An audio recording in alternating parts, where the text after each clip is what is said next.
হকুল্লা আরেকটা হলো হকুলিবা এই যে তুই আমার সাবান বাইরের দোকান দেখেছি সাবান কিন্তু করি না তা আমার জানাই দোস্ত তুই তোর বাইরের দোকান আছে আমার বাইরের দোকান নেই তুই সাবানটা দিয়েছো না স্পেশাল সাবান এটা বাইরে কষ্ট করে আছে রবিউল রবিউল তুই মানুষের সাবান নিস না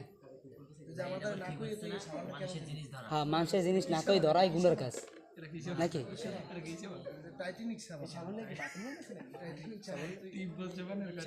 সাবান টাইটানিক সাবান তুই সাবান দিস না সাবান বাস্তে কি সাবান ওটাই টাইটানিক সাবান টাইটানিক সাবান মাশাআল্লাহ টাইটানিক সাবান এটা কি তোমার ভাই তৈরি করছে না কোনো কোম্পানি তোমার বাবা তুই সাবান দিস না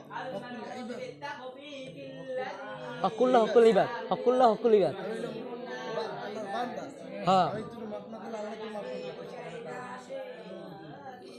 সাবান আমি নিম তুই লই আনার চুল দিয়ে ভালোই বড় হইস টাকা দে সাবান সাবান খুশি হইছিস বাস্তে খুললে আমরা বলেছি এ বাস্তে তোর চুল তো অনেক বড় আছে মাশাআল্লাহ ও বাবরি বাবরি কেমন বাপরে দোয়া করি দোয়া করি তোমার জন্য আরো জায়গা শুন না আমি কাঠিন মিঠিন দিনা ইহুদি খ্রিস্টান ইহুদি খ্রিস্টান কাটিং দেই না আমরা। বাবরি রাখতেছে চিবলি তো দে ইহুদি খ্রিস্টানের মতন কাটিং দেওয়া যাবে না আরে না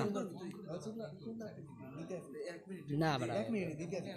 ভালো দে অন করেন অন করেন টাকা কিভাবে নষ্ট করবে দে দিতে আছে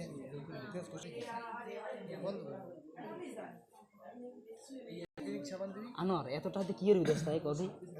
টাকা কি মানি ব্যাগে থার দিলি টাকা করছিস তুই টাইটানিক সাবান দিবি টাইটানিক সাবান দিলে তোর মাথায় একটু দি ভাই টাকা পয়সা কিন্তু মনে কর তুই যদি মরে যাস তাহলে কিন্তু টাকা কিন্তু কেউ খাইতে পারবে না। একটু টাইটানিক সাবান টাকা যা আছে খরচ করতে দিবি দে টাইটানিক সাবান দে টাইটানিক সাবান দে আমি দিই তো আমি দিই আমার হাত তুই বাইরে গেছ না রবুল রবুল এটা শের বলো এটা শের বলো বাবা বাবা এটা শের বলো আল্লাহ আমার জন্য ভিডিও করতে হয়ে যাও জান্নাতের জাগো বাস্তে বয়ন করতে আছো বাস্তে বয়ন করো জোরে কও এটা শুনি বক্তই জমতে পড়ালা কি ঘর করে সরা দিয়ে বলছে এ পড়ালেখা করে কেটা কে ইচ্ছে আছে জীবনে পড়ালেখা করে বড় কে হইতে আছে জীবনে পড়ালা করে অনেক তুমি আমি দেখি আমি এই যে ড্রাইভার হইছে পাইলট পড়ালা করে